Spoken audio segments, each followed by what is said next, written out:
Boa tarde a todos vós. Vamos então dar início a mais uma conversa com Deus e para isso então vamos pedir a Deus que desça sobre nós, pois nós precisamos da sua inteligência, das suas palavras. Senhor, pedimos que deixes a nossa presença, pois vamos falar de Ti e queremos falar da forma correta, utilizar as palavras corretas, manifestar a Tua vontade e dar o Teu ponto de vista.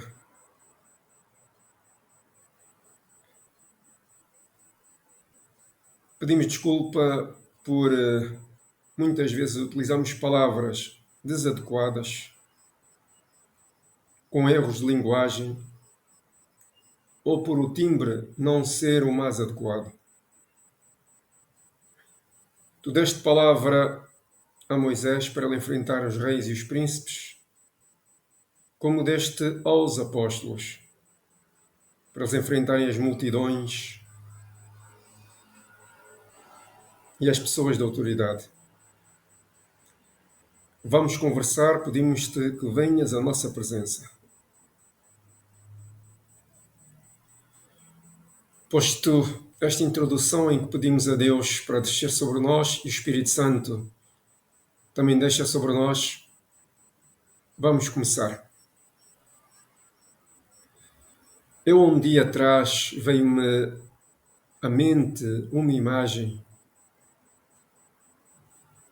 que eu vou passar a descrevê-la. Havia uma fila interminável de pessoas com uma carta na mão. Essa fila dirigia-se para uma casa de portões grandes, pintados de branco, onde as pessoas eram recebidas por duas pessoas vestidas de branco, que as orientavam para o local onde iam entregar as suas cartas.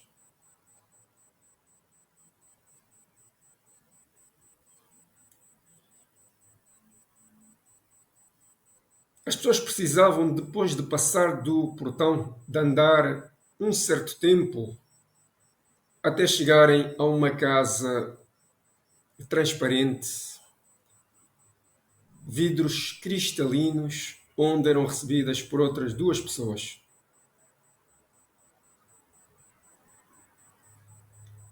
Dentro dessa casa havia inúmeros, parecia mapas com vários números.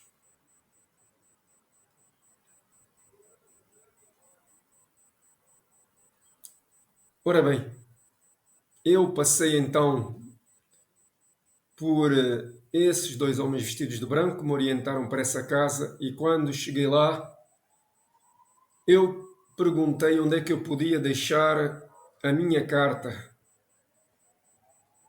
Ao que uma delas respondeu: é mais um pedido para Deus. Deixa-o aí logo no fim, porque estes ainda aqui não foram respondidos. E eu então olhei e vi que havia montes e montes de papéis que nunca mais acabavam.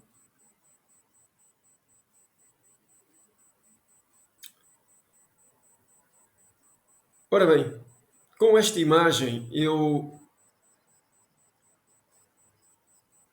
estive aqui a pensar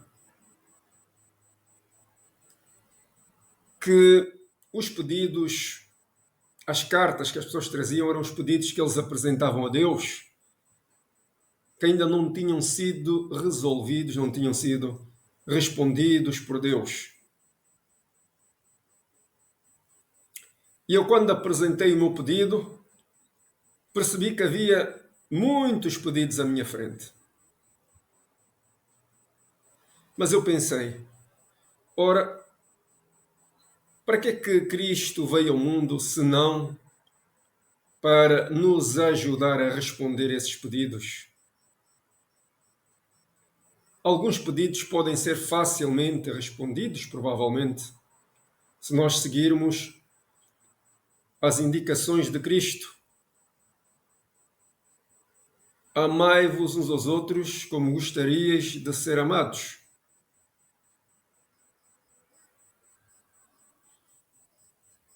E, de fato, se nós utilizamos estas palavras de Cristo e as transpusermos em ações práticas, nós iremos ajudar Deus a responder a alguns pedidos.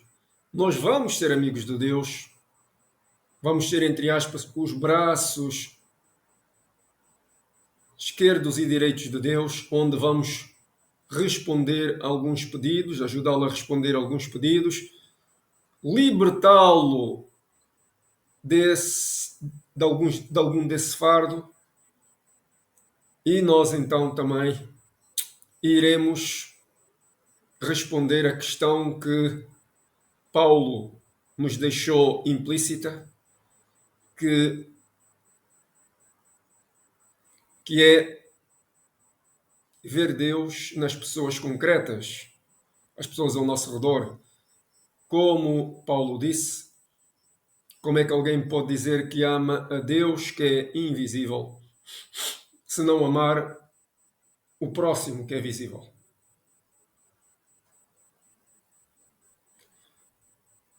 Assim como cristãos, nós fomos selados, temos o selo de Cristo, temos a identificação de cristãos. Cristo morreu pelos nossos pecados, pela nossa imperfeição. O seu corpo foi quebrado, o seu espírito humilhado. As 7 chagas que ele foi sujeito estão dentro do nosso espírito também como um selo a nos lembrar que nós somos cristãos e que temos uma dívida para com Cristo. E nós queremos aceitar essa responsabilidade e essa dívida neste mundo. E a forma correta de fazê-lo é minimizar a dor,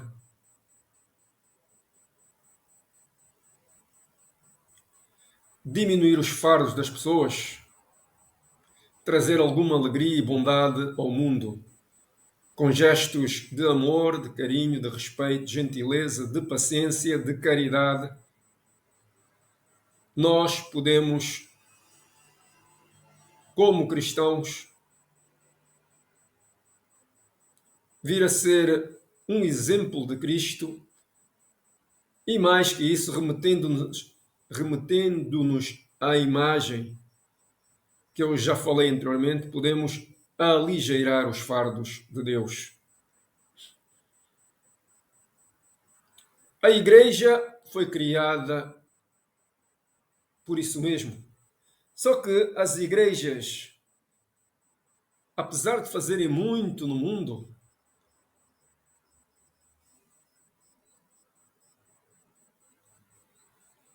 não basta o que elas fizeram. Muitos de nós vamos à igreja e no ofertório damos a esmola, digamos assim, e depois damos o dízimo. E, entre aspas, lavamos as nossas mãos como Pôncio Pilatos, porque já demos a nossa contribuição e a igreja então é que fará o resto. Utilizará esse dinheiro para construir mais igrejas, para fazer acampamentos para pessoas e crianças em condições desfavorecidas, para criar escolas, para evangelizar e por aí fora. Ou seja, damos a responsabilidade às igrejas de fazerem o bem e nós isentamos-nos dessa prática que podíamos muito bem fazê-la na nossa vida, no trabalho, na escola, na rua, em qualquer sítio. Por exemplo, Se tu trabalhares numa empresa onde vês práticas de discriminação racial, qual é a tua posição? O que é que tu fazes? Se vês práticas de discriminação sexual, qual é a tua posição? O que é que tu podes fazer? Se vês situações de assédio moral e de isolamento, qual é a tua posição? O que podes fazer? Se vês um amigo que precisa de falar, qual é a tua posição? O que podes fazer? Costuma-se dizer que nós temos sempre tempo para um amigo. E nessas situações o relógio para. Não contabilizamos o tempo. Pois os amigos aparecem na encruzilhada da vida como uma forma de nos dizer que nós devemos relacionar-nos com os outros, porque só é possível a gente se relacionar com Deus quando nos relacionamos com os outros. Deus é um Deus de relações. Por isso é que no mundo onde nós estamos, para resolvermos qualquer problema, exige uma interconexão, uma espécie de troca, uma espécie de interdependência. Vivemos em sociedade e somos todos interdependentes uns dos outros. O ideal seria que estabelecêssemos relações de cooperação, concórdia, gestão de conflitos e resolução de problemas. Como eu dizia, voltando à questão das igrejas, elas podem fazer muito mais. As igrejas já fizeram muito. Não há igrejas perfeitas. Mas as igrejas nos ensinaram a resignação, a aceitação da dor como algo natural. As pessoas ficam em silêncio. Ora, como Cristo está a vir ao mundo, e Cristo vai vir em toda a sua glória desta vez, Cristo vai precisar de homens de ação, guerreiros, homens que vão dar o corpo à bala uns pelos outros, homens que querem mudar o mundo para melhor. Quando eu digo homens, digo naturalmente mulheres, seres humanos. Nós temos que criar igrejas vivas, com os nossos cânticos, com as nossas orações, com as nossas atitudes. Ao sairmos da igreja, temos de utilizar a oração para transformá-la, transformar as nossas vidas, transformar o nosso redor, transformar o mundo de forma a melhorar a vida não só das pessoas, a qualidade de vida não só das pessoas, as circunstâncias de vida das comunidades, o meio onde tu vives, a tua família, porque tudo começa na família. Inclusive, devemos, com as nossas ações, melhorar a vida de todos os seres vivos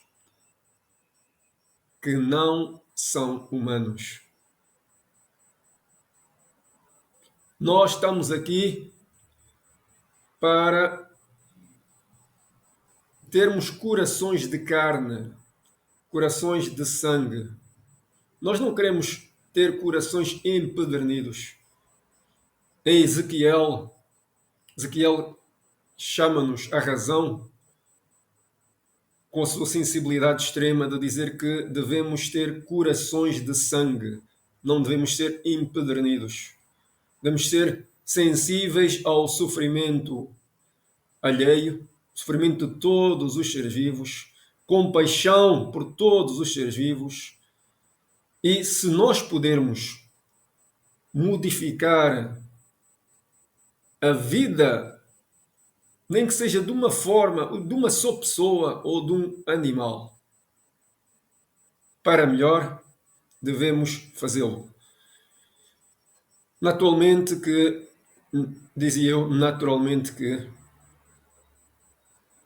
Poucos de nós têm poder para modificar o mundo, mas podemos fazer as pequenas coisas, modificar a vida dos nossos amigos, ajudando-os, falando com eles, dando-lhes a nossa companhia, ajudando-os na medida do possível, a vida das nossas comunidades, a vida dos membros da nossa família, falando com paciência, ouvindo-os e levando-os espiritualmente, edificando-os e evitando os mal-entendidos, discussões desnecessárias, conflitos desnecessários. São pequenas coisas, porque tudo começa em casa. Aliás, costuma-se dizer que o verdadeiro obreiro, o verdadeiro pastor, primeiro obra em sua casa e depois vai obrar para a sua igreja, para a sua paróquia, para a sua comunidade. E depois há pessoas que têm capacidade de influenciar o mundo de uma forma maior, têm mais dons, mais capacidades, as pessoas que têm a capacidade tecnológica que nós não possuímos, a capacidade política, a capacidade oral, a capacidade de escrita. Todas essas pessoas podem utilizar esses dons para modificar o mundo. Se tu tens capacidade de escrita, escreve através dessa capacidade e através dessa capacidade tenta realizar-te e mudar o mundo. Se tens capacidade tecnológica, utilize essa capacidade para modificar o mundo para melhor. A ideia é que haja mundo com qualidade para os que ainda não nasceram, condições de vida para os que ainda não nasceram. Se tu tens capacidade política, eventualmente forma um partido, entra num partido, tenta melhorar as coisas com as tuas ideias, com as ideias que o Espírito Santo te dá. Eu costumo dizer, só deve ir para a política quem fizer aquela pergunta primordial. Eu vou para a política, vou ter um cargo para quê? A pergunta que se deve fazer é exatamente isso, e levando mais à frente é: de que forma eu, como deputado, eu como político, eu como gestor, eu como pessoa de responsabilidade, posso utilizar este poder que eu tenho para modificar a vida das pessoas para melhor, para, para modificar a vida das pessoas para uma maior qualidade, modificar o ambiente, modificar a comunidade, para melhor criar influências positivas na comunidade, no ambiente, nas cidades, enfim, no mundo. Pondo-nos no lugar de Deus, é mesmo isso que devemos fazer. Porque se nós começarmos a ver porque é que muitos pedidos não são respondidos, vamos aqui pensar então. Quem é que Deus irá responder primeiro? Aqueles que oram com fé e têm ainda forças para resistir? Ou aqueles que não têm fé e já não têm forças para resistir? Aqueles que não têm emprego nem forma de alimentar a sua família? Ou aqueles que praticam crimes para alimentar essa família? Aqueles que passam pelas tribulações com gratidão e pensam que o amanhã vai ser melhor? Ou aqueles que passam por essas tribulações lamuriando-se, queixando-se e fazendo mal ao próximo? Aquele que procura acreditar nas pessoas ou aquele que está-se nas tintas para as pessoas? Aquele que quer descobrir o amor na sua vida, ou aquele que pensa que o amor é uma distração? Aquele que trabalha num emprego que não gosta, ou aquele que não tem emprego? Aquela que faz um aborto, ou aquela que não pode ter filhos?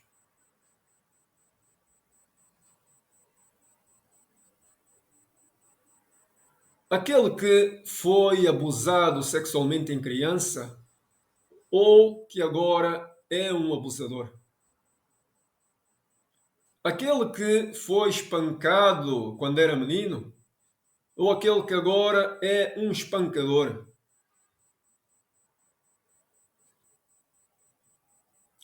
Aquele que viveu numa família disfuncional onde o pai era alcoólico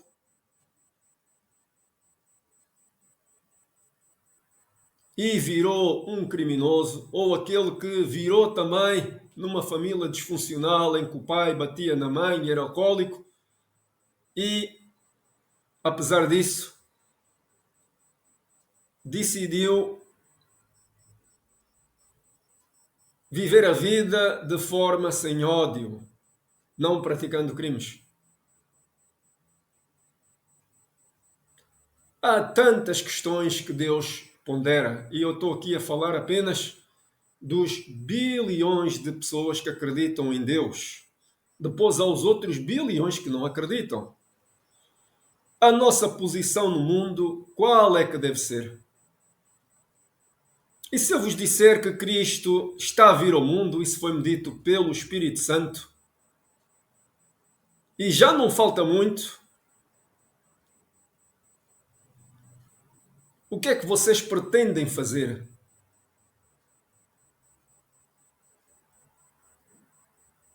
Termino por hoje.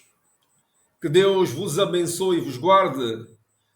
Que a bênção do Espírito Santo seja derramada por todos nós e que nós aprendamos a resolver problemas e a nos relacionarmos de uma forma transparente e genuína e não de uma forma tipo Facebook, onde é fácil conhecer pessoas e mais fácil ainda desconectá-las. Eu oro em nome e por amor de Jesus Cristo. Amém.